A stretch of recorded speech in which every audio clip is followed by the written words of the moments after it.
with Des moderating on GenAI, disruptive innovation, or paradigm change.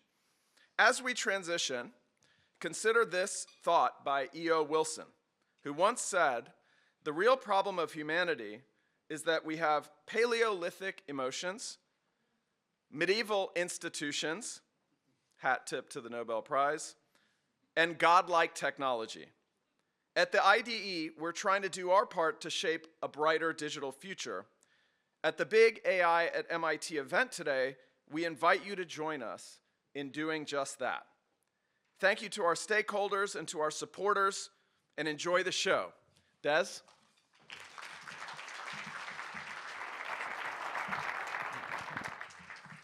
Well, good morning. It's great to be here in sunny Boston. It reminds me of home. We have a fantastic lineup of speakers, and I'll be introducing our first panel very shortly. But before I do, I just wanted to take a moment to thank Sinan and his team for putting this together. It's a truly amazing moment, an amazing opportunity to share ideas. We have some great people speaking, but as Sinan indicated, we really want you to be in the conversation. So we'll be making lots of space for interaction, questions from the floor, and we hope the conversations are going to continue throughout the day. I'm especially pleased that chosen to invite us and include us in this. I mean, if you're going to talk about cutting-edge technology, where better to do it in the world than MIT with its history and its reputation? So I'm very excited about today. And you can probably hear from my accent, I'm English, so we don't normally get excited. In fact, we're trained from sort of childhood to never get excited. And if we do get excited, we certainly don't tell anyone or show it in any way. So the fact that I am excited gives you an indication of just what this means to me. For those of you who aren't so familiar with Thinkers 50, let me just tell you a little bit of background. Our mission is to be the world's most reliable resource for identifying, ranking, and sharing the leading management and business ideas of our age. Ideas that we believe can make a positive difference in the world. Now, that mission dates all the way back to 2001, when we've published the first ever global ranking of management and business thinkers. And we've been publishing our ranking every 2 years since. In 2011, we introduced our Distinguished Achievement Awards, which the Financial Times very helpfully called the Oscars of management thinking. We continue to add new lists and innovate in this space in order to make important ideas more accessible to practicing managers. So, you might be asking, what does Thinkers 50 know about generative AI? And the answer is that probably in common with most of the people in this room, we're trying to figure out what it means for our industry and what it means for the future of our business. We don't pretend to have any clear answers yet, but we are very fortunate to have in the Thinkers 50 community some very, very smart people who bring insights and inspiration. And I'm pleased to see so many of them in the audience today, but also joining me on stage. So let me introduce our opening panel, and I really hope this session is going to provide some context and open up some points of view for the rest of the day that other speakers, I hope, will carry forward. So let me, with no further ado, let me introduce Rita McGrath, is a professor at Columbia Business School, an internationally recognized expert on leading innovation and growth during times of uncertainty. How appropriate. Rita has received the Thinkers 50 Distinguished Achievement Award for Strategy, has been consistently ranked among the top 10 management thinkers in our biennial ranking. Her best-selling books include Seeing Around Corners and The End of Competitive Advantage. Rita.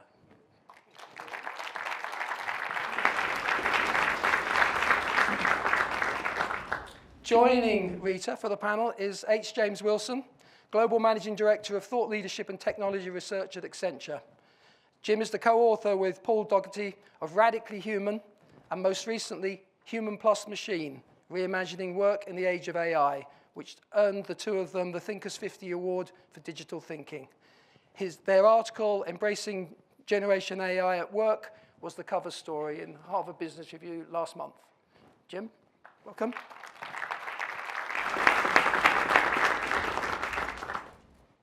And last, but by no means least, we're pleased to be joined by Scott Anthony. Scott is an internationally recognized authority on topics related to navigating disruptive change.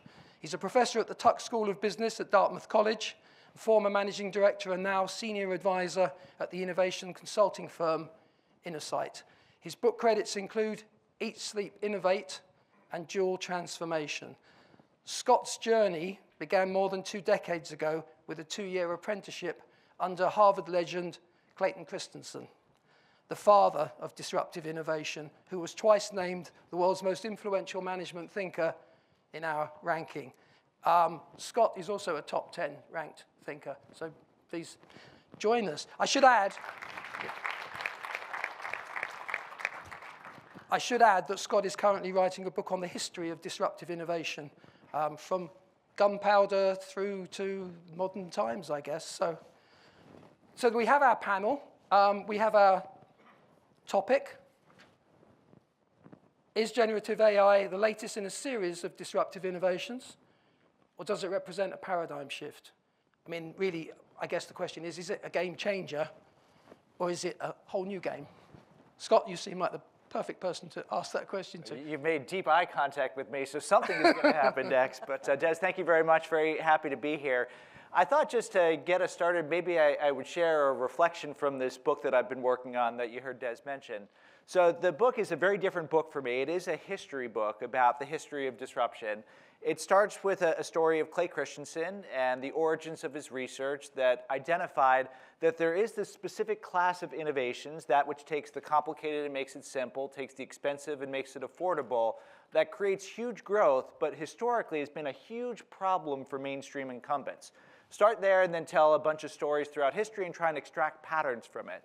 The story that I have been reflecting on and the pattern that I've seen that connects into the topic of generative AI is the idea that anytime you look at something that has the potential to have the disruptive impact that GenAI does, it casts a shadow. So let me take you back in time to the 1920s. In the 1920s, there was a holy war for the streets in the United States and many other countries. In the 1920s, the automobile was in its 3rd decade. Henry Ford in 1908 had introduced the Model T. That enabled the democratization of the automobile. Sales took off. Problem: cities were designed not for cars, but for humans and horses and mass transportation. So you had a real battle on the streets, and it was a bloody, unfortunate battle. You had a number of cities where there were protests against all the people that were dying. There were cartoons in newspapers that compared cars to a modern-day Moloch, where children were being sacrificed. As part of this holy war, you had a propaganda campaign. The jaywalkers versus the flivverboobs. Jaywalker was a term that was coined that said the pedestrians are the problem.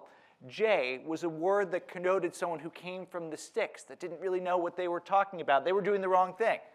Well, the pedestrians fought back. They said, it is the motorists that are causing this problem.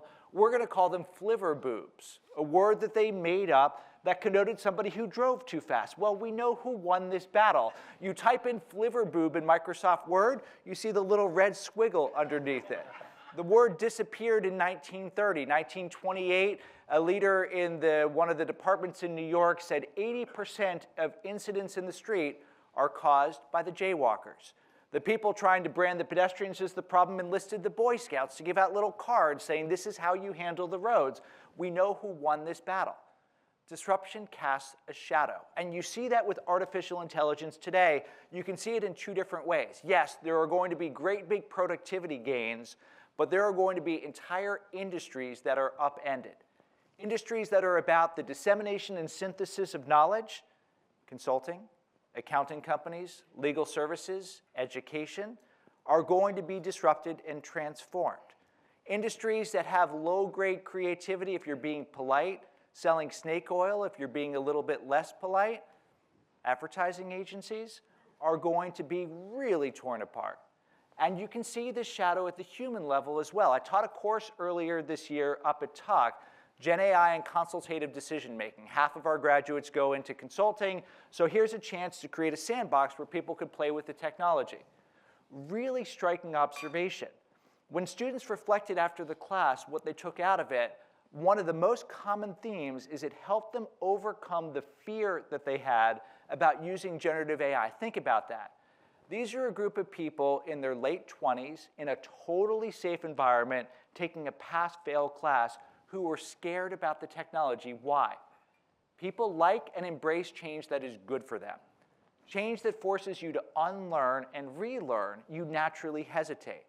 Even more so, change that you feel like threatens your sense of self and identity can be really hard for people. And generative AI, at least for some people, casts this kind of shadow. So yes, we're going to see a lot of disruption. We're going to see a lot of transformation in the years ahead. And this shadow is going to go over everything that we see. Fascinating. I got him choked. Yeah, no. You told me you had no emotions. It's the flivver boobs. I'm just still, I can't believe they're gone. That's really helpful. But and do you see this in kind of, on the same sort of significance as a change like, where does it fit in with something like gunpowder?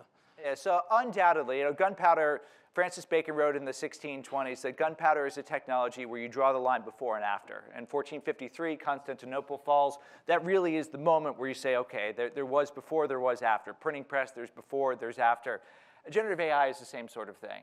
There's a line, you will see before, you will see after. Exactly what that will look like, of course, we have to wait and see. But I think there is very little doubt that this is a technology that is truly a paradigm shift that will also have Clayton Christensen-style disruptive impact on a number of different industries and sectors. Now, of course, with anything like this, the actual impact depends. It depends on the industry, depends on the role, depends on many other things. But the line before and after, I think, will be very, very clear. OK. Jim, is this a game changer? Is this a new game? I don't know if I necessarily agree with the notion that we're going to have to wait and see. And let me kind of... Well, it's good that you're disagreeing. I like that. Yeah. I think management and leadership intent can have a lot to say about what happens over the next 2 to 5 years. When we do our own economic analysis, we see that today, generative AI has the potential to affect, to transform about 44% of all work done in the United States economy. And if you kind of drill down into some functions like HR or marketing or finance, that number goes way up. 70, 80% of the work in those functions is going to be impacted in a significant way. I think the question before us today is, how do we, in a positive and productive way, bring humans and machines together into the workplace where humans complement machines and in turn, machines unlock human productivity, human ingenuity in the workplace. I think that is a starting point, a really important question, and also implies some management intent. The thing is, when I ask that question to business executives, I'm often met with a bit of puzzlement and a request for, well, what do you mean by that? What are the principles you're talking about? So I'll mention some principles to keep in mind for today, some actions that you can actually do something about so that you're not just taking a wait and see approach. The first thing that we see, a really fundamental thing, is to focus on business processes and to reimagine business processes around human and machine collaboration. I think there's a reflex right now to think, well, this is all about automation.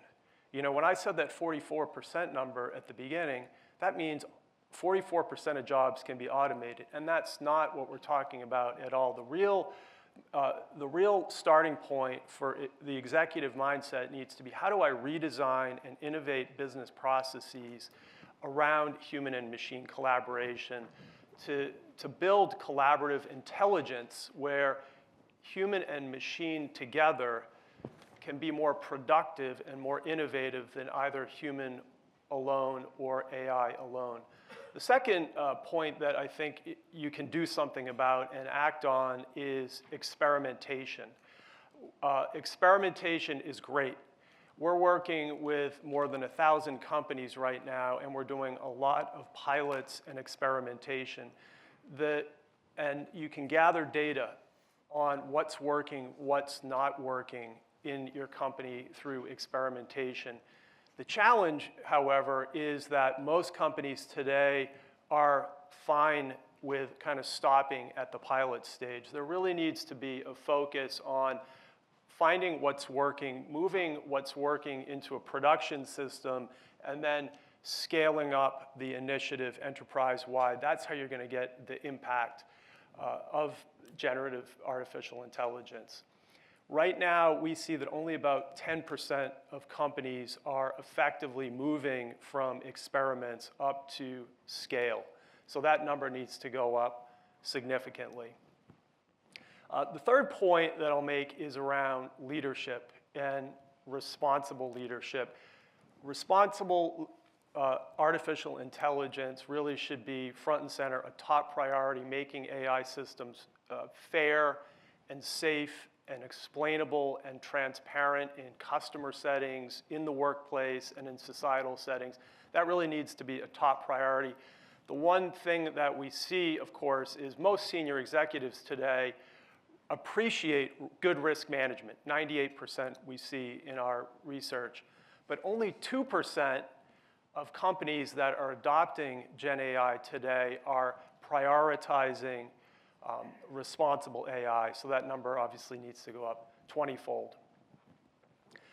The fourth principle, and the thing you can do something about, is your digital core. We hear so much about the algorithms and the model sizes and what's happening in Silicon Valley and the Bay Area, where I live. So it's the front page of the Chronicle every day. It's often we see stories, even on the front page of the New York Times. There's a lot of attention on those model sizes. There's not much attention on the data that your company needs to bring to those large models. There's not much attention on the cloud computing that your company is going to need to pull off generative AI, or on the security practices. So getting the digital core right is really critical. Right now, we see that only about 20% of companies have really modernized their data in a way that is consumable in a really productive, transformative way with GenAI systems. And finally, and maybe most importantly, is skills and a commitment to skilling your people. Right now, we see an incredible amount of anxiety, but also interest among workers to use generative AI. However, only about 5% believe that their company is going to do right by them in terms of investing in their skills.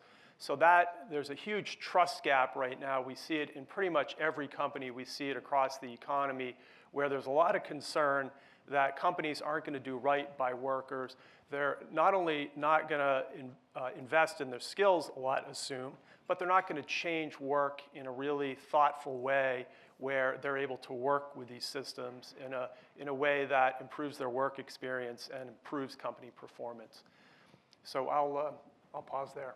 Okay, thank you. Rita, a lot of your work's been concerned with strategic inflection points, and this is a doozy, isn't it? This is a hell of a strategic inflection point. So how can people, the title of your book, Seeing Around Corners, how can people, what sort of context would you put around that? How do you see that, and what can people begin to do in order to move through it? Sure. So let me start off with what a strategic inflection point is. And this wasn't my idea. This was actually Andy Grove back in the 90s, who was talking about this in the context of Intel's battle, right, with losing their core business, which was memory chips, and going into microprocessors. And he talked about a strategic inflection point as something that creates a 10x shift. So 10x faster, 10x cheaper, 10x smarter, with intelligence. And I loved this idea, and I had no idea what to do with it. And then finally, a friend sent me this article, and it was called, What If You Changed the World and Nobody Noticed? And the article was, the seminal story in the article was about the Wright brothers' historic flight at Kitty Hawk. And there's a lot of debate about who actually invented manned flying, but I think we can all agree the Wright brothers were the first to commercially do it. Now, it's important to put this in context because all the smart money was on this guy named Langley, who actually invented a flying machine that got up for about 20 seconds and then crash landed in the Potomac. It was not a success. And the Wright brothers were these two bicycle mechanics in the middle of Dayton, Ohio. Nobody was paying them any attention. But similar to what we've been talking about today, they did a lot of experimentation and a lot of iteration. And they finally got their first flight into the air, for a while, in 1903. Now, you would think in the history of humankind, this would be a really big deal, right? I mean, humankind has wanted to fly since we've been humans. I mean, this has been a really big thing we've wanted. So the next day in the newspaper, nothing. Next month in the newspaper, nothing. Next year, nothing. It took 5 full years between 1903 and 1908 before any reputable newspaper said, let's go find out what these Wright brother guys are up to, okay? And then, of course, the floodgates opened and the world changed. I mean, the world changed fundamentally. And in many ways, I think we're in one of those moments with generative AI. I mean, we've been working on this for 70 years. And everybody gets all excited about it, and then we go into an AI winter, and it's like, oh, well, that was a fun idea. And then all the funding dries up. And then somebody else rediscovers it, and it comes back. And where I think we are at the moment is kind of in that 1908 moment that we were in with flying, right? Which is, we're just beginning to see what the potentials are for this new technology. And just like flying, I think it is going to change the way that human beings and the environment interact. So let me give 3 examples that I think are just super interesting about the places where AI is already making a big difference. So the first one is Kraft Heinz. You all know Kraft Heinz, right? Manufacturer of beloved brands. They had a really rough patch in the kind of late teens when they got taken over by a private equity firm that, whose modus operandi is let's pick a big, fat, dumb, lazy company, get all the cost out, and that's good. They had to write down the value of their Kraft and Oscar Mayer brands by $15 billion in 1 quarter without actually warning their investors this was going to happen. Not a good look. Okay, so they recovered from that, and they're now back to saying, well, maybe innovation actually matters. But one of the things they've really leaned into is using AI in some of their core operations, specifically their supply chain. So one of the things they've done, and they're kind of 80% complete here, is they made a complete digital twin of their whole supply chain. And so when information comes into it from the real world, this digital twin that behaves like a duplicate supply chain can run every possible scenario. So a truck is late, or a factory gets closed down, or a supplier lets them down, or something happens early. It can kind of run through all the scenarios, and it can throw up suggested alterations to the real supply chain in real time, much faster than any human being could actually do. And they're using that today. That exists as a way of really continuously sensing and adjusting their supply chain. That's never been possible before. So I think that's a really interesting example. Second case, simulated clinical trials. In things like advanced cancer research. So if you think about the state of the art in scientific research for pharmaceutical companies, the gold standard is you give half of your patient population the placebo, and you give the other half the drug. And the heartbreak of that is if you've got a severely ill population where this drug is their only chance, it might work, you're basically condemning half of them to die, to be blunt about it. So what they're able to do with AI now is they're able to say, given all the data that we've got, we can actually create a simulated test body where it's like this is what would happen if the drug did nothing. And so you can actually give your entire potential patient population the actual drug, and then you can compare the difference between the two. And that's real, and that's happening right now. So that's going to totally change the world of clinical trials, of how we build on scientific evidence. Third case also in medical situations is you can now take massive amounts of data, and there are companies like Medidata and other companies that are doing this, and you can actually find deeper population patterns from data that could never be analyzed before. So I think those are 3 examples of radical, these are inflection points in each of those sectors, and I think we're going to see a lot more of that. So last thing, I think that we're at this kind of really early, gradually then suddenly kind of stage. This was the famous line from the Ernest Hemingway book, when one character asks another, well, how did you go bankrupt? And the answer was, well, gradually, and then suddenly. And I think we're going to see the same thing with AI, that we're just at the stages of sort of the tipping point has happened. We've had the inflection point. Now we're busy sorting it out. And so the big challenges that lay before us, I think you alluded to this, is how do we make sure that these things are fair? How do we make sure there's a governance process around them? How do we make sure we don't just sort of unleash these weapons of mass delusion on the world? Data cleanliness is a big deal. And the fact that most companies have lots of information, but it's not connected. Different departments have different kinds of information floating around. So I think you're going to see a lot of really unglamorous work that's going to have to happen before we really unlock the power of these machine intelligences. Because, you know, do I know what it is? Do I know what it's not? And I guess the last thing I'll say is the leadership challenge in all this, to me, is we really need to be specific about the purpose for which we're designing these AI systems. Because it's like teaching somebody by showing them by example, right? You have to figure out what the right example is for the lesson that you want to teach. And you have to give it the right guardrails. It doesn't have human intelligence. So I was at a recent conference that Val and I were at, and we had a wonderful speaker there about AI. And she said, take the simple problem of cat, not cat. Right? Human beings are great at figuring out what a cat is, right? And you can identify it in a slide. But take a cat and put a picture of the cat in a bowl, and all of a sudden the AI says, oh, cat. Oh, that means liquid. It's not like human intelligence, and we have to keep remembering that when we work with these things, even though they do seem to be magical. Thank you. I was struck by your gradually and then suddenly point. It feels very suddenly to some of us. Let's just do a straw poll. How many people here feel that the sort of the pace of innovation with AI now is moving too quickly? Do you want to do a show of hands? How many people are concerned it's moving too quickly? Okay, a few. How many people are concerned it's moving too slowly?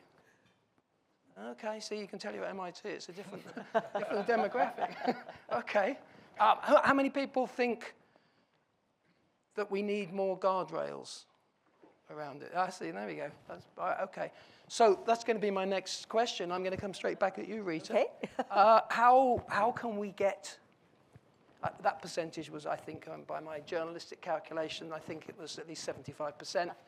So how can we get, can we put guardrails in place, and how do we do that? Of course we can. Of course we can. So I was talking to somebody the other day about the issue of maintaining quality for news and social media.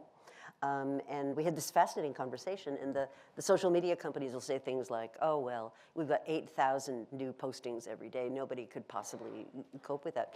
And the analogy that this person I was speaking to used is he said, look, if you look around you in any room, right, there's a sign that says, here's the maximum occupancy of that room to be safe, right? That's a guardrail. This room should not have 6,000 people in it. Well, where on the planet did we decide that it was an absolute economic necessity that people be able to put up 8,000 models in one day, right? God did not come down and say that's what we should do. So I think we've sort of overlooked some of the very basic kind of business model challenges that just because that makes economic sense doesn't mean it makes sense for society. It doesn't mean it makes sense, for the goodness. And Des is a news guy, you'll know this. The amount of disinformation, lack of clarity about what is actually truth, and so forth is being exacerbated because of all of the kind of economic way that advertising spending has been allowed to dominate so much of our information economy. And I think we're going to start to see guardrails around that. We've already got companies like NewsGuard that are basically giving like a nutrition guide to the news that you receive. So if you go to NewsGuard, I think it's called NewsGuardWatch.com. It's NewsGuard anyway. They'll actually give you a nutrition label, which is based on journalistic standards, which says, based on 9 criteria that journalists would use, here's a reliable source of information or not. And they don't tell you it's good or it's bad. What they tell you is on a scale of 9, where 9 is the best, this thing's a 2, you should probably get at least an additional source. And I think we're going to start to see things like that feeding into the world of AI, because you need to be, it's like, don't have 6,000 people in this room, it's not safe. And I think we'll start to see logic like that. Okay, Scott, I'm going to put that to you now. I mean, what's interesting too. Jim was jumping. Okay, all right. I have an answer too, but Jim was poised to say something. He was going to have a statistic too. I can feel it. I don't have a statistic. I have some examples. Okay. I like the concept of guardrails. I think, though, that the guardrails can't just be in your company's legal department or in a corporate policy department. You really need to build them organization-wide. The thing that we've been seeing and tracking for a number of years now is the importance of actually having jobs assigned to responsible AI in different parts of the company. And we're starting to see a lot of new job descriptions coming out. If you go on Indeed.com, for example, you start to see new job descriptions for explainable machine learning engineers, for example, or AI safety trainers. I live in the Bay Area, and for a number of years now, we've been seeing autonomous vehicles driving all around the city streets, but quite often there's an AI safety trainer training that vehicle, using human judgment to train that vehicle. So I think there's a really important component where there have to be jobs that are in different business functions and in different product development areas.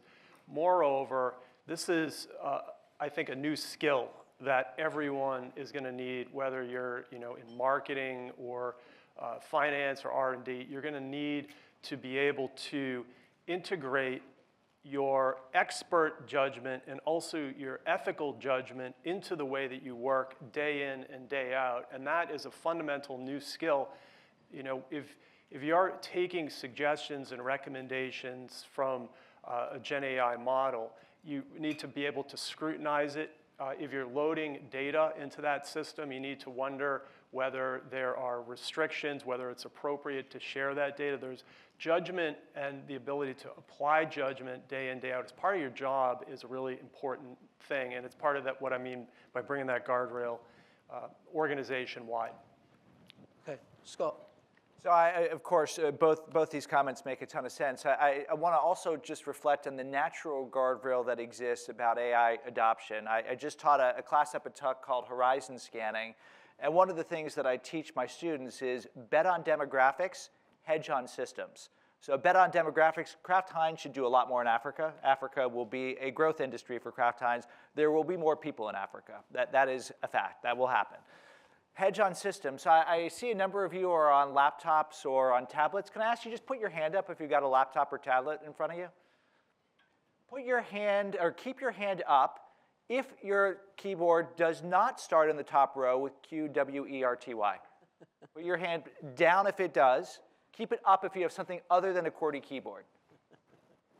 You have something other than a QWERTY keyboard? I mean, it's just all handwritten, so. Yeah, that doesn't count. So, but thank you. I appreciate that it's different, but so you know that the keyboards that you type on are intentionally designed to slow you down.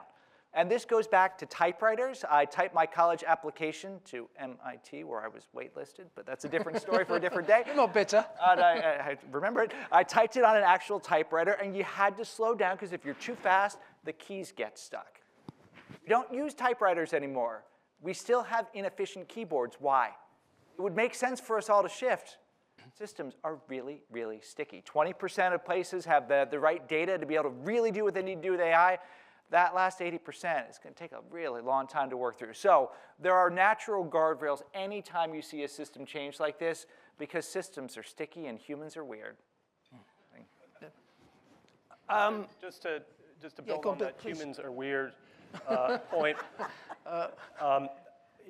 We did a study recently, a set of experiments here with IDE, and it was around how best to accept an AI output or an AI recommendation. And the thing that we've seen again and again is the importance of building speed bumps into the way that we accept or decline an AI recommendation. So if an AI, we saw that humans tend to just accept when they think it's a super powerful AI, they accept what it says, even if it's completely wrong.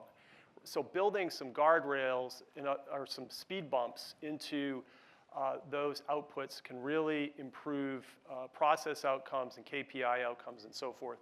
For example, if an AI suggests 3 things that you should do to build your market in this thing in a particular area, it might say, I'm really confident about my first 2, however, my third, I'm not so sure about. I suggest that you do follow-up research on your own. So kind of putting a speed bump in there leads to much more effective outcomes we've found. So this is not just about speed quite often, right?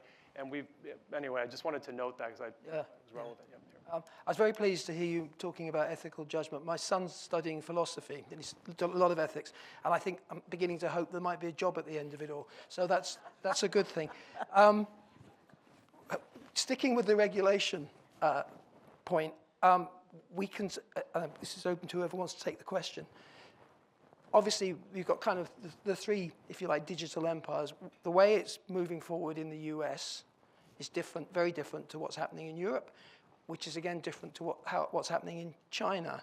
And in fact, potentially recent events here mean that the gap might be even widening. Europe's got its first AI regulation this year. What do you make of those 3 different models? Who wants to take that question? You're all going. I'll make a high-level point on that. The thing that we've been seeing is there are 3 incongruent models right now. On the one hand, you've got a really fast-changing AI development, business models where you have the AI companies churning out model improvements every couple months, and we're waiting for some new announcements to come out this week or next, right? At a slower speed are organizations and people. And then finally, at the slowest speed, I'm seeing AI policy development and new AI regulations. I think the thing that is pretty cool is, at least in the UK, they've been thinking quite a bit about the future and frontier models and what that means today, right? And that's kind of the starting point for a lot of the legislation and policy that's been coming out of the UK, thinking, okay, with the frontier models represent the most potential danger. Let's start there in terms of our policy making. Yeah, just a couple comments. This idea that things are messy in the middle, that they always are. You go back to the 1920s in automobiles.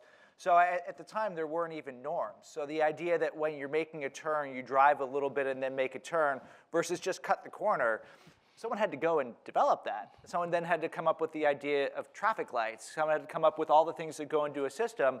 The first automobile was created in 1876. So it really took about 50 years before people began to figure these things out. So it always looks messy in the middle. The second thing that I think is really interesting to reflect on is the point that you made, the big 3 companies, this is really materially different from many of the other disruptions we've seen. A classic Christensen-style disruption is coming at the low end, is going and competing in new markets, and it's kind of scrappy people that are doing it. That's not the way that this is. The level of investment is absolutely astounding. Correct. When you talk about, Sinan talked about 3 Mile Island is lit back up because we are consuming so much electricity. That's just really different. And what exactly that means, I think, is an interesting question to think about. Will it be the second and third order effect where you really see the classic disruptive pattern of industry dynamics changing?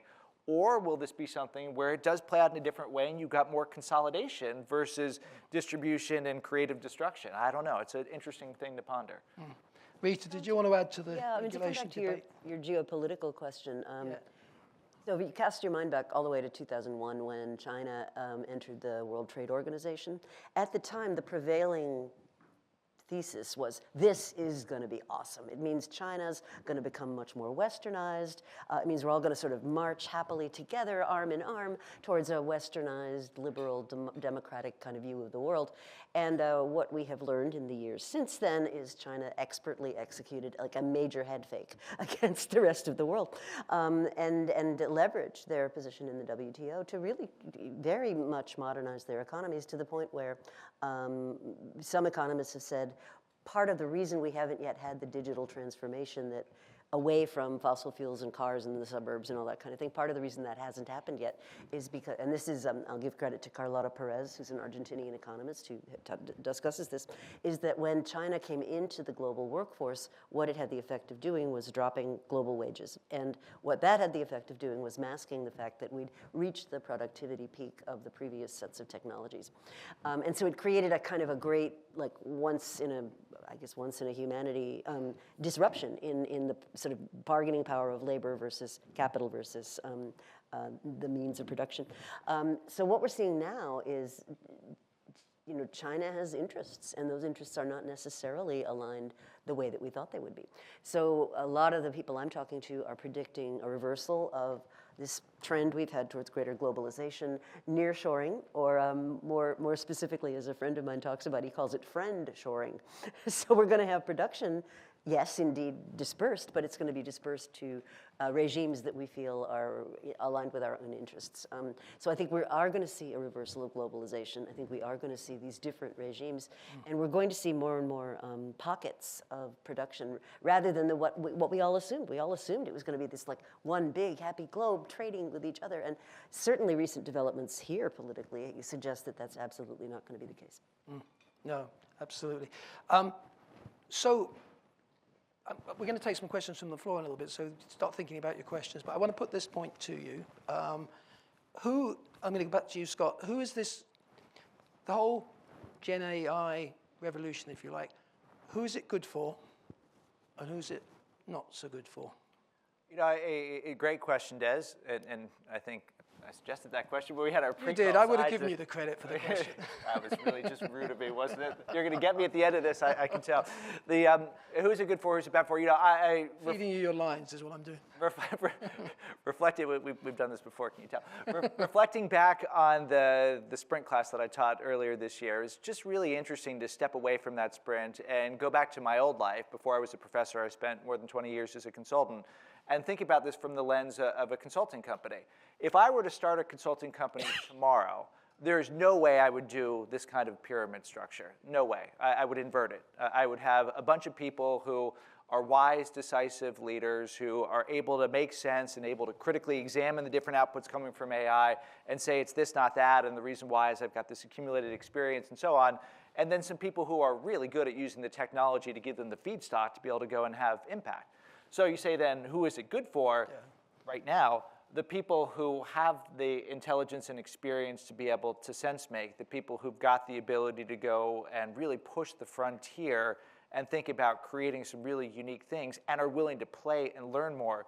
People like your son who are going to find that philosophy is not outdated. It's something that is a critical need as we sort through the messy middle that we're going through right now. Who is it bad for? Well, the people who cling to yesterday. So, I remember my first consulting job was at McKinsey. I left it in 1998. I said, there's no way this company can get any bigger. And boy, was I as wrong as people were about the WTO and China in 2001. But now, you look at companies like McKinsey, Bain, BCG, maybe even parts of Accenture, and you say, what's it going to be like in the years ahead? What's it going to be like for people who are just entering? What's it going to be like for people who've been there for a long time? And it's going to be better for some, and it's going to be worse for others. And the people who I really worry about, this is, I think, one of the big questions we were talking about in the pre-call. The people who got to certain levels today went through the struggle. And in the struggle, they learned. That's how we learn. We learn because we struggle. It's uncomfortable. It's painful. We learn. You now have this amazing technology where you can produce a beautiful paper like that. You can produce creative ideas like that. You can come up with ways to do clinical trials like that. That's amazing. There's no struggle. So what does the next generation of leaders, where do they come from if they haven't gone through the struggle? We think about this a lot as educators. How do we make sure people are continuing to struggle and learn, and we can demonstrate it while also letting them use brand new tools? My view, those who don't do the struggle will have short-term pains and short-term gains and long-term pains. It'll be really hard to see. So that's my point of view. Great question. Okay, it is a great question. Rita, I know you have some concerns about the sort of de-skilling process too that's going on. Yeah, so I guess three thoughts. The first one is if you go way, way back in human history when a very small fraction of the population was literate, right? I mean, this was a period of time, right? Imagine how magical it must have felt to somebody who couldn't read, to be talking to somebody who could read, and they look at a stone or a piece of paper or something, and they're able to share information from people that weren't there, that they're not in the moment. That must have been mind-blowing. Well, today we take literacy for granted. So what used to be really extraordinary is now kind of ordinary. So I think just as literacy changed the nature of how we relate to each other and became a taken for granted competency, so too I think we'll see command of these new technologies become something eventually. Human beings are ingenious, right? I mean, and you know, we get accustomed to the most astonishing things. So many of you have been in airplanes, right? If you think about it, 150 years ago, that didn't exist. And you know, to go from, I don't know, China to the US, you'd have to endure months on oceans and rough seas, and it was life-threatening and everything. And now we get on airplanes, we think nothing of going halfway across the world, and what do we whine about? Ugh, I didn't like the menu choices. The peanuts were stale, you know, I mean, and this is miraculous. So I think this too will be something that we get accustomed to. One place I do think we're going to see really seismic changes is in the whole world of advertising and media. I happen to believe that we are in the midst of a ginormous bubble in advertising. People are throwing billions at these programmatic ad campaigns that create a situation where the value that is in that market is no longer commensurate with the actual underlying value. It's a classic bubble. And what I was talking to somebody the other day who made a very interesting observation. He said, we've spent 25 years chasing cookies. And what we're going to be doing now is we're going to have to move to entering into conversations. And I think that whole sector will be unrecognizable in 4 or 5 years. I think it's going to be a completely different thing. And it already is. I mean, those of you who are in publishing or writing or anything like that, you've already seen seismic changes in how you draw an audience, keep them engaged, and so forth. And I think we're going to see that same thing there. I think with respect to who it's going to harm, a lot of these low-scale, anything that has a pattern to it and it's repetitive, and you can correctly tell whether the answer is a good answer or not. That's what you train your junior people on, right? You start them off on those kinds of problems, and then as they get at skill and as they get things wrong and you correct them, they learn. And I think those kinds of jobs are going to suffer, and I think it is a problem. How are you going to train these young people? The flip side of that, though, is if you think about it, you can actually put them in a situation where you're simulating reality, and without, you would never put them in a high-risk situation with a real client. You'd never do that. But if it's just an AI agent, you can put them in a simulation, you can let them experience it. And so I think there's also the flip side, right? Oh, interesting. Jim, who's this good news for? Who's it not so great news for? I think if we put it in an organization context, I think it's going to be good for novices, right? We're going to see a ability of GenAI to level people up to average or even above average really quickly.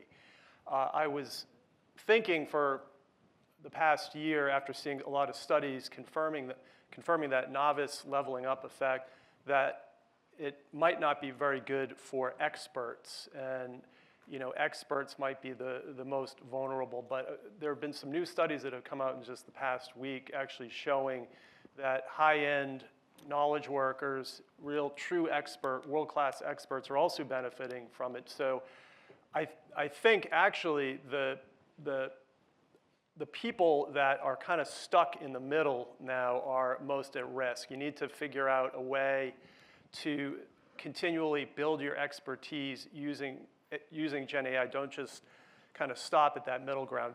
So the other point that I'll make, and it's something that we a point that we were making when the first edition of our Human Plus Machine book came out in 2018 was that the workers that are most at risk in the age of AI are the ones that aren't using AI. And I still think that that's very true, maybe more true than ever, that if you're kind of really resistant in 2, 3, 4 years, you're going to be in trouble, I think. So, embracing AI, using it, learning how it works. If you're in a new role, using it so you can come up to average or above average quickly is going to be really important. Okay, thanks. Have we got some questions from the floor? Yeah, I can see hands going up. This is great. Is there a roving mic? Tom Davenport over there, perhaps. Thanks, Tom. Thanks. And so much of the discussion has been about what really has changed the world. I wonder, you've mostly talked about generative AI, but I'd like to make the case that it's actually broader than that, and that it was statistical prediction, AKA machine learning, that did it. I think Rita suggested it's been around for 60, 70 years or so. It's kind of slowly caught on. It prevented fraud. It did great credit scores for all of us. We just didn't notice it all that much. And it's only when we start predicting words that the chattering classes who don't really understand statistics start to get really excited about it, it seems to me. I don't know, any of you have any feelings about what the real change mover is? I mean, there's a sort of sense that it's the fact that we can now, ordinary people who don't understand statistics can actually interact with the technology. It's that common sort of... yeah, and I definitely, if I just, a couple thoughts, the 70s, there are different views of history. Some give MIT credit, some give Dartmouth credit for coining the term and getting the artificial intelligence movement started. I will fly the green flag and say Dartmouth 1956, first conference on artificial intelligence. And this is very, as you know, Tom, this is a very common pattern. Change takes time, and things that look like overnight things are never overnight things. I will ask people sometimes, how old is this? And the easy answer is 2007. Well, actually, this model is 2024, but 2007 is when it's launched. But you trace the technologies back, you can go back 100 plus years. That's what it takes to really do things like this. Things take a long time. At the same time, you can have these moments where you say, all of a sudden, it isn't just people who are experts in statistics and machine learning who can interact, it's everybody. And everybody needs to be able to consume more or create better emails and make sure that they synthesize information and so on. So the ability to take that underlying 7 decades of progress and make it something that's got use cases that span across everything really does change things a lot, I think. So it's almost a democratization of the technology. Correct. In a classic, classic disruptive idea, what once was the province of the few now is available to the multitudes. Yeah. Did either of you want to? The way we're looking at it right now is, AI is the new digital in a sense. I think the past 10, 15 years, let's say 2008 to 2020, mobile, analytics, Tom, cloud computing were really engines of innovation and growth in the economy for a lot of companies. AI is kind of just the new tool in that basket, right? And so it's been around for a while. I think the difference is now that natural language is a programming language in a sense. So that's the new twist. Yeah. Rita, did you want to add to that, or shall I go to another? Go to another question. Yeah, let's get some more questions, and we want to fit in as many as we can.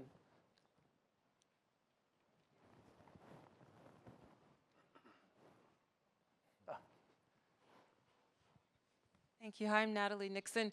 Just an observation. It's really interesting to me that a lot of our conversations in popular culture have been about how AI will get us to speed and quicker responses and quicker ways to work. But a lot of what I'm hearing you all talk about, whether it's the trust gap or the opportunity for greater experimentation or the ability to reimagine, actually what I'm hearing is that these technologies can open us up to more spaciousness, to the opportunity to slow down the speed bump conversation, the guardrails, and to the value of liminal space. And so I wonder if you all have given any thought to how, and as we think about redesigning work, how AI can help us to lean into that aspect of our humanity, to embrace the opportunities to slow down and to wrestle with the ambiguity after the quick answers come. I can certainly speak to that. So that's actually a project I'm working on, which is how do you think about work in a world where a lot of what management used to do is now capable of teams to be self-organizing. You can let technology do a lot of the keeping track of stuff. What's the status? Is this, a lot of that kind of work just goes away. And potentially that does open up the space for, I think of it more as small teams that are able to operate, I call it at the edges of the organization, because they're clear on what they're supposed to be accomplishing and can kind of release human ingenuity. Wouldn't that be awesome?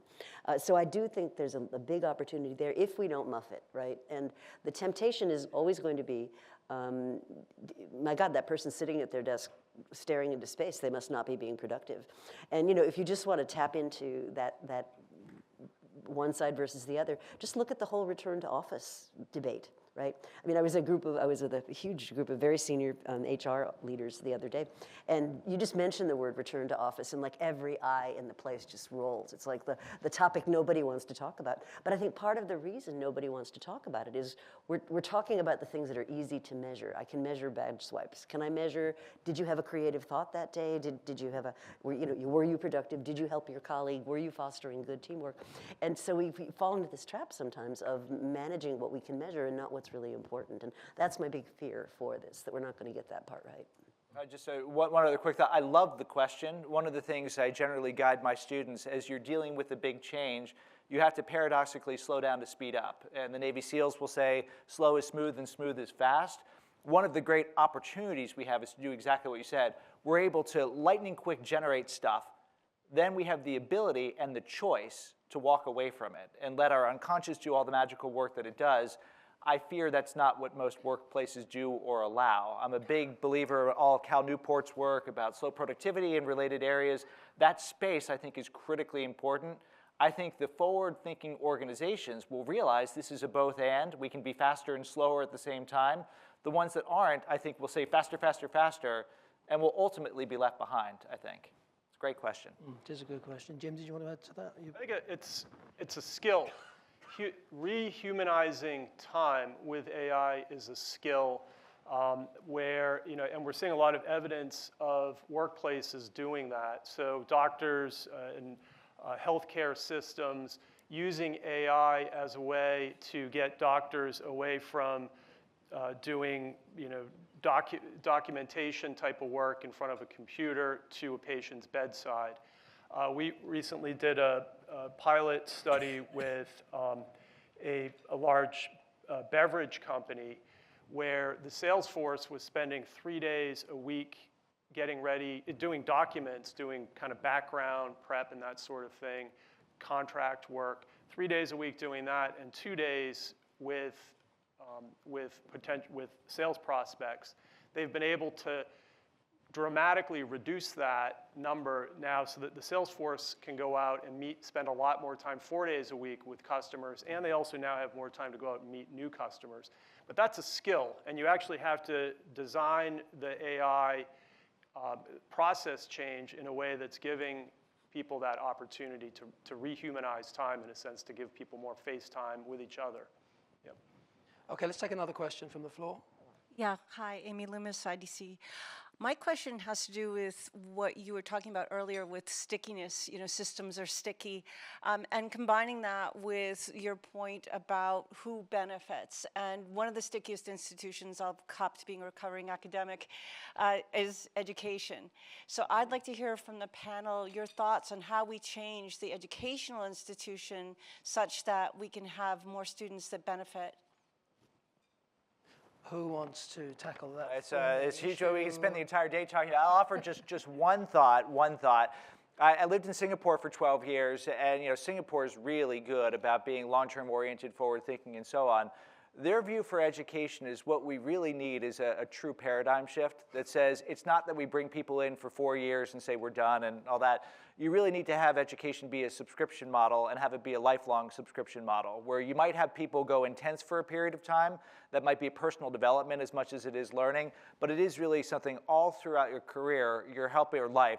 You're going and injecting knowledge, wisdom in different places, in different spaces.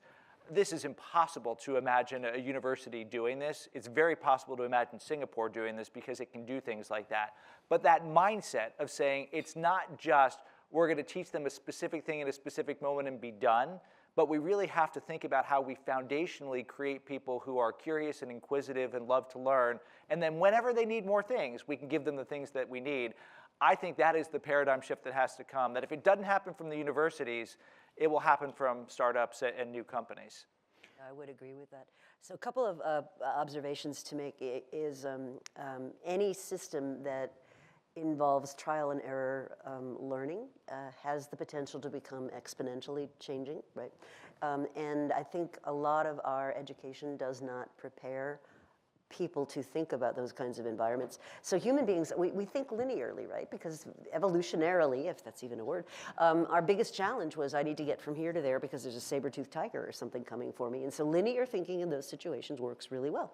Linear thinking in an exponentially changing world doesn't work so well. So one of my big issues with the way of education all across the spectrum, so from the youngest kids all the way through to higher ed, is we teach people about linear worlds. So we teach them 1 + 1 always equals 2, and this is the right answer, and we teach to the test, and we could go on all day about this.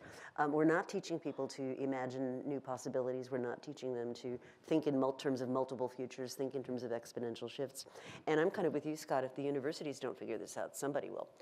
So I think we need to be teaching people about abstraction. We need to be teaching people about imagination. And a lot of our systems don't do that. We don't reward it. We don't train teachers how to do that. And I think one of the biggest maligned workforces in the world are our teachers. And I think they could. I think we could. With AI, certainly you can see ways.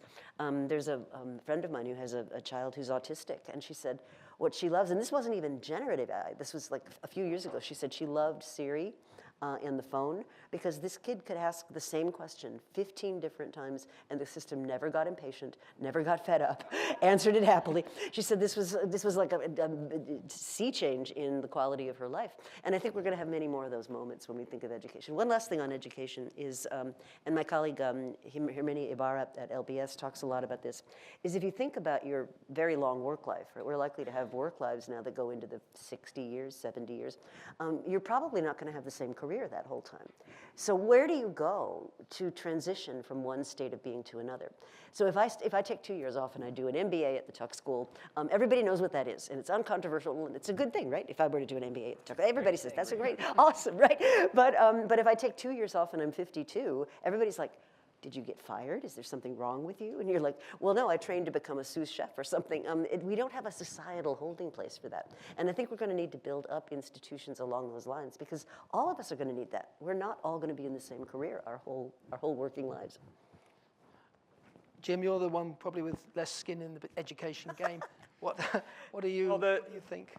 The thing that we've been seeing is that companies are dramatically underinvesting in education and in skill development.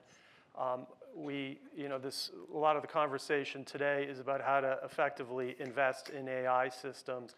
But for every $1 that you're spending on technology, you're likely going to need to spend $7, $8 on education, on process change, on those kind of intangible human complements. So that's one point. I think the other thing that we're seeing, and it's on your point on experimentation, is we're seeing more of a fusion of working and learning on the job than ever. And we're at a stage right now where managers, leaders need to give workers time to experiment and learn, and in some cases make mistakes on the job, but learn and get better. It's not just about investing in formal classroom learning or online learning. It's also about learning on the job is a really critical part now. Okay, and I think there's one more question. I saw, yeah, there we go. Lots more questions. We're going to run out of time. Hi, I'm Josh Bernoff, author and longtime analyst. I'd like to thank the panel for what I perceive to be an extremely optimistic view of the AI future, and to challenge you a little bit, because in 20 years as an analyst, I learned that being optimistic about companies' willingness to do the right thing versus replacing human beings with machines that do a much worse job, being optimistic about government's ability to regulate technologies that they generally don't understand, being optimistic about ordinary consumers' ability to understand the difference between reality and disinformation, which can now be produced at an enormous scale using AI. So help to convince me that your optimism is warranted and that I shouldn't just curl up and crawl in a hole and cry. Oh, that's so sad. Just curling up and crawling into a hole and crying just feels so sad for a sunny Friday morning. But I think your points are all well grounded. I am somebody who balances skepticism and optimism. You look at the people who are studying AI. I think you study what Ethan Mollick says and you feel great. You go and look at what Gary Marcus, or you go and look at what Jeff Funk says, and you say the winter is coming. And you need to look at both of those things because it's a fluid field and all that. But to me, the specific point is I think that there are more companies that are going to get it wrong than get it right. I think there are more governments that are going to be slower than they're going to be faster. I think there are more consumers that are going to be fooled than are not going to be fooled. I think that's true. I also think those that get it right will demonstrate and others will begin to follow. The governments that get it right will demonstrate and others will begin to follow. The consumers who figure it out will demonstrate and others will begin to follow. So even though there's well-grounded reasons for the pessimism, I believe that there will be enough bright sparks that lead to the positive outcomes we've talked about. And again, it will be messy in the middle. It always is. So I'll jump in here. So if you think about human progress, right, and you go back 500 years, let's say, you would have had a materially different quality of life. Now, and if you look at any productivity graph across human beings at time, it flatlines for like thousands of years. And then all of a sudden, with the discovery of the capitalist system, we start to see incredible productivity gains. Now, why is that? And I'm going to draw on the work of the economist William Baumol there, who says, basically what you got is an innovation arms race when you look at capitalist systems. Now, again, messy, imperfect, winners and losers, yes. People that are unscrupulous, absolutely. But if you look at the gains that capitalism has led to, it creates this kind of innovation arms race, which means I can't just take out a monopoly on something and sit on my laurels forever, because there's always going to be a disruptor, an innovator, somebody coming along. Is that going to be universally good for everybody? Absolutely not. The invention of cybercrime is probably one of the most scary things I've thought about, and that was an innovation, right? But I think when you look at it against the backdrop of human progress, that system has managed to convincingly deliver innovations over time. So my source of optimism is not so much that there will be winners, there will be losers, there'll be a lot of stuff we get wrong. But if you look at it in the sort of general pace of progress, the trend tends to be in a positive direction because it forces companies to be innovative. What company wouldn't like to have one innovation and then just hang out giggling, for the rest of your life? That's what you'd really like to do. That's what Warren Buffett talks about, right? I like businesses with big moats on them, so I don't actually have to do anything new. But here's the interesting statistic. If you look at the average large corporation, the sort of Fortune 50, Fortune 500 company, it goes about 40 to 50 years before they get acquired, get broken up, or go out of business. And you have to ask yourself, why is that? Well, it's not because they don't have smart people or lots of money or lots of resources or assets or anything. It's because something about them causes incumbents, not always, not in every case, but by and large, to suffer because they've been replaced or upended by something new. And that's all the way back to Schumpeter's creative destruction. And I think we're in one of those moments. We just completed a study that kind of is consistent with what you're saying. We could see that 40% of companies that have invested significant dollars in information technology over the past decade have actually seen a decline in productivity. And most companies have kind of been flat or just had slight increases in productivity. But when you look at the top 25% of companies that have aggressively invested in digital technologies, information technology, the first generation of machine learning, and now generative artificial intelligence, you see that they've actually grown productivity about 8% each year on average over the past decade. What are they doing different? Well, for one thing, they're focusing not on cost efficiency, but they're focusing on innovation and growth. And they're investing in their people and process change and process quality. So, and we've seen those types of outcomes again and again in our research, and we also see it in our, in our own client work. So that's, for me, where the note of positivity comes from. And I don't necessarily look at it as being positive. I think of it as being prescriptive in a sense. If you want to get there, if you want to kind of join that top 25%, these are the things you're going to need to do. You're going to kind of need to shift from that focus on simply using information technology to make things more efficient. Yeah, you want to do some of that, but the real promise, the productivity payoff from those investments in technology are going to come by a focus on innovation, growth, improving the outcomes that you're producing in your business. Okay, we've got another question. I thought I saw over here. Yeah, hi, Brendan Murphy. So first starters, I appreciate you guys sharing all this information with us. I really appreciate the historical perspective that you guys have offered, because I find that a lot of people do have a lot of fears about this emerging technology. And it's very important to realize that our history is full of technologies that have caused a lot of people a lot of fears, have cost a lot of jobs. In my own lifetime, right, I've experienced a lot of, education, we talked a lot about this, where, teachers used to tell me don't use Wikipedia, right? You have to do your proper research, you have to go to a library, but these tools were available to us as children, and that was a great place for us to start to get our information. GenAI, in my experience and my understanding, is going to be a lot like that, right? The younger generation is going to be told, hey, this is how we expect you to do things, but they're going to see these tools. Right, they're going to understand, just by growing up around them, what they're capable of and what their potential is, much better than us, being in an older generation, realizing, oh, well, truth used to mean one thing, right? Our news used to come from a newspaper, not from 1,000 different sources. So it's just a generational divide is going to be an interesting thing for people to learn. And anyone I've talked to from an older generation, and I've introduced GPT to them, ChatGPT, completely changed their lives, right? They've reached back out to me, they've really appreciated it. So I guess my question for you in your experience is, how do you help people who are incumbents in industry to embrace and have open mindsets towards these new technologies, and help them not be afraid that they're going to be replaced, but help them realize that if they're not using these tools, they're going to be like someone who refuses to use the internet in today's workplace, right? They're just not going to be as useful to the overall workforce as anybody else.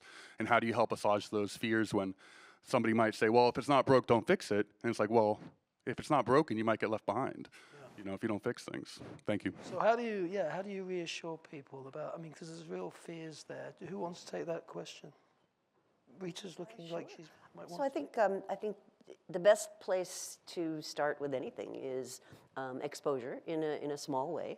So I would say, in my experience, start with a small project, demonstrate that it can work, use that as a proof of concept to get more people involved. I wouldn't necessarily start at the top of the house. I would probably start somewhere in the middle with some pain points that a small team can figure out a solution to. So I'll give you an example, a trivial one. I had to go to the Department of Motor Vehicles to get my license renewed or something. And I don't know about you, but I know how I prepare for a visit to the DMV, which is I bring my notebook, I bring a snack, I bring water. I'm going to be there all morning, so I might as well make the best of it. Get in and get to the front desk. They check all my documentation, and they said, do you have a cell phone? And I said, yeah. And they said, well, if you give us your cell phone number, you don't have to wait here. We'll text you when we're ready for you.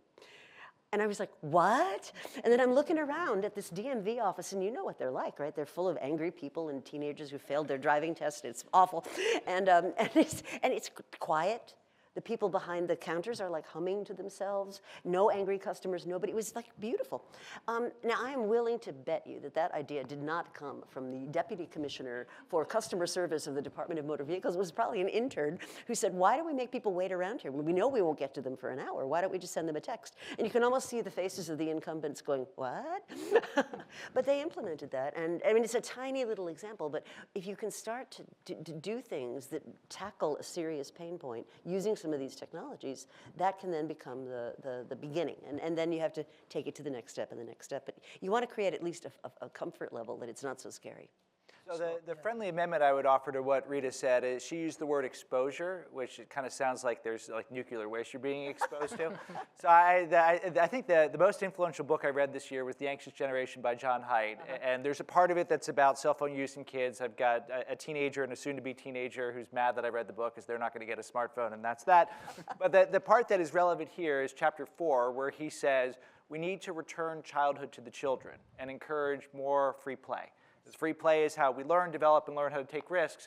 We need to build fluency with artificial intelligence by making it fun. So the way our family did it, we all created a song using Suno, and Harry created a song about the fish he wanted to get, and we had a song about grandma, whatever. It was a way to show there's some really cool stuff that we can do with it. And then you start thinking about maybe doing an experiment and pilot and all that. But start by making it fun, making it joyful. People like doing fun and joyful things, and they will do more of it. So that's the thing that I've learned about getting people over the hurdles that are very real that you talked about. Fantastic. We are starting to run out of time. It seems to have suddenly flown by. And I want to give you all an opportunity to give us a piece of wisdom to take away. You know, what's the takeaway? Particularly, we've sort of touched on leadership. What does this mean for the role of the leader going forward? What can people do to make themselves GenAI or AI ready so that they can help people with these fears, and we don't leave too many people behind? Well, I can start. Yeah, please do. I think back in the day, right, when electricity was first being delivered, people literally had chief electricity officers in their companies, right? Because it was the focus on this weird new technology and what does this mean? Well, today that sounds absolutely ridiculous, right? So I think as a leader, what you need to be focusing on is what's your purpose here? You know, what is the mission we're all trying to accomplish? And then what are the supporting technologies and tools, of which GenAI is one, that we need to use to do that? But I think in today's uncertain times, leaders who can instill clarity, a sense of purpose, a sense of meaning, who demonstrate that they care, I think those qualities are more important than ever. Now, that doesn't mean abdication.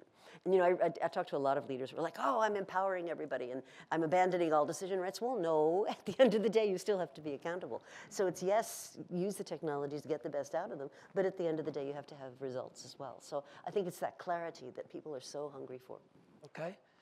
Jim? Artificial intelligence is a participation sport all the way up to the C-suite. And the thing that we're seeing is that the CEOs that get the most value from their AI initiatives are personally committed to it. They are involved, as I spoke to earlier, in leading the implementation responsibly. Often we're seeing them staying in touch with the frontiers of research, you know, certainly reading MIT, what's happening in MIT Sloan Management Review, sometimes going on to archive and reading what's happening there.